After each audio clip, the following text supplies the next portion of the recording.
बिस्मिल्लाहिर्रहमानिर्रहीम। अस्सलाम वालेकुम।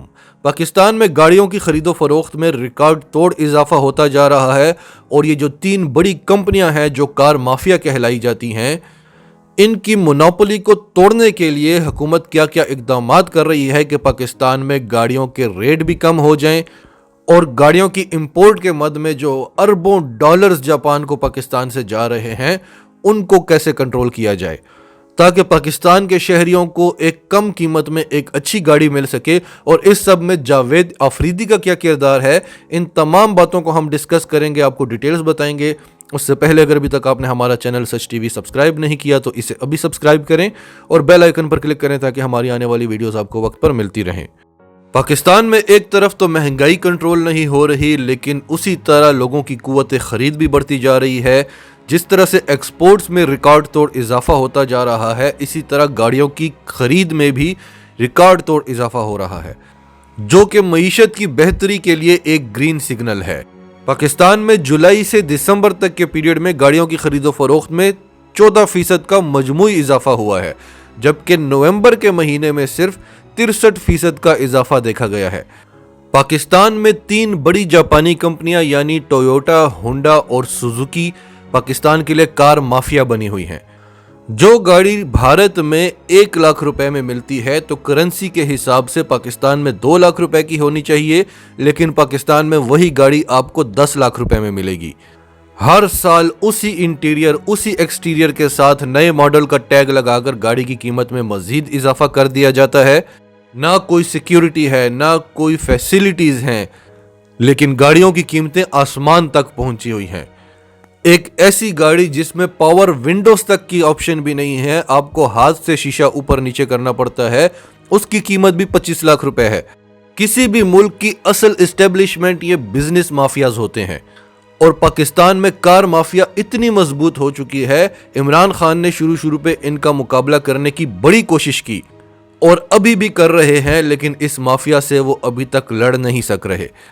इसी तरह पाकिस्तान मोबाइल मार्केट की खरीदो फरोख्त के लिए एक बहुत बड़ी मार्केट प्लेस थी, लेकिन पाकिस्तान के साथ मोबाइल कंपनीज वही सलूक करती थी जो कार कंपनीज कर रही हैं। बहरहाल मोबाइल कंपनीज को इमरान खान ने आते ही कंट्रोल कर लिया था और अब वो मजबूर हो चुके हैं। वो पाकिस्तान में प्लांट्स भी लगा रहे हैं, कीमतें भी गिरा दी हैं, लेकिन कार माफिया का अभी तक वो कुछ नहीं कर सके। यही माफियाज होते हैं जो डिसाइड करते हैं कि किसकी हुकूमत बनाई जाए, यही पैसा भी लगाते हैं, यही डिसीजंस भी लेते हैं और फिर यही अपनी मर्जी के कवानीन भी बनवाते हैं। सुजुकी को तो यूरोप में कोई पूछता नहीं है। टोयोटा और होंडा को अपनी गाड़ियां बेचने के लिए खसूसी डिस्काउंट्स देने पड़ते हैं, लेकिन पाकिस्तान में जानबूझकर ये सप्लाई कम देते हैं ताकि डिमांड बदस्तूर बढ़ती जाए और इन गाड़ियों की मार्केट ना गिरे। जब भी आप इन कंपनीज की कोई नई गाड़ी खरीदने जाते हैं तो शोरूम वाले आपसे पैसे लेकर आपको 6 महीने तक इंतजार करने का कहते हैं, तो आप 6 महीने इंतजार करने की बजाय ब्लैक मार्केट से गाड़ी खरीदना प्रेफर करते हैं। हुकूमत ने ब्लैक मार्केट को कंट्रोल करने के लिए ये शर्त रखी, ये कानून बनाया कि आप एक शनाख्ती कार्ड पर 1 साल में एक ही गाड़ी मंगवा सकते हैं। तो लोग क्या करते हैं, एक अपने भाई के नाम पर, एक अपनी बहन के नाम पर, एक अपनी वाइफ के नाम पर, एक अपने वालिद के नाम पर बहुत सारी गाड़ियां मंगवा लेते हैं और फिर ब्लैक मार्केट में बेच के अच्छा खासा मुनाफा बना लेते हैं। और अगर आप अपनी कंपनी बना लें तो फिर आप जितनी चाहें गाड़ियां मंगवा सकते हैं। तो ये ब्लैक मार्केट वाले असल में कार माफियाज के साथ मिले होते हैं। जिन मुल्कों में इनको कोई पूछता नहीं है वहाँ पर ये खसूसी डिस्काउंट्स देते हैं, लोगों की मिन्नतें करते हैं कि हमारी गाड़ी ख़रीद लो। और पाकिस्तान जो इनके लिए बहुत बड़ी मार्केट है, इसमें ये रियायतें देने की बजाय यहाँ पर पाकिस्तान के लोगों के साथ माफिया वाला सलूक कर रहे हैं। और इसकी वजह क्या है, क्योंकि हमने दूसरी कंपनीज को चांस ही नहीं दिया।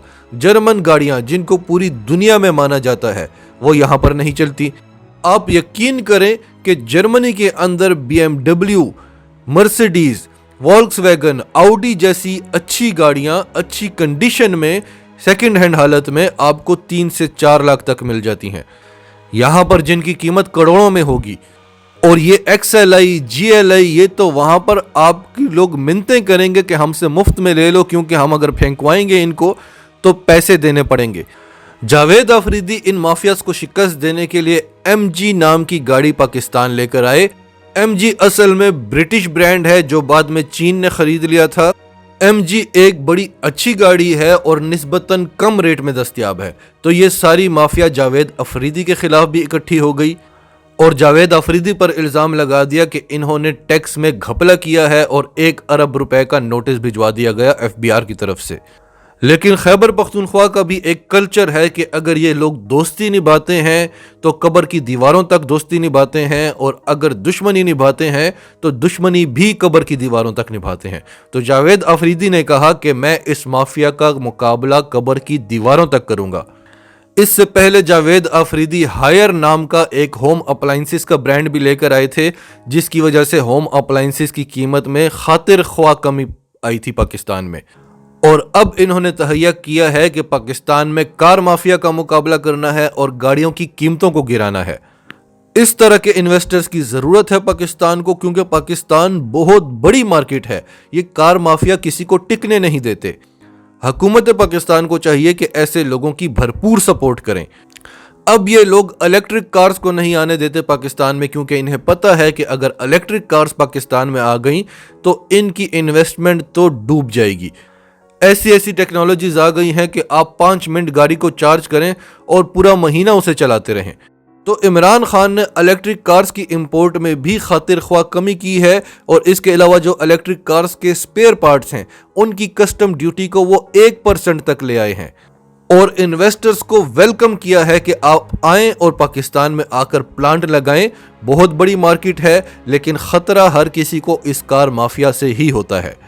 اور عمران خان کے ان اقدامات پر جب اس مافیا نے احتجاج کیا شدید لیول کا، تو عمران خان نے ان کو ٹالنے کے لیے یہ کہا کہ ہم صرف بڑے شہروں میں الیکٹرک کار چلائیں گے تاکہ پولوشن میں کمی آئے، اور آپ جانتے ہیں کہ ایک دفعہ یہ سسٹم چل پڑا تو پھر یہ آگ کی طرح پورے ملک میں پھیلے گا۔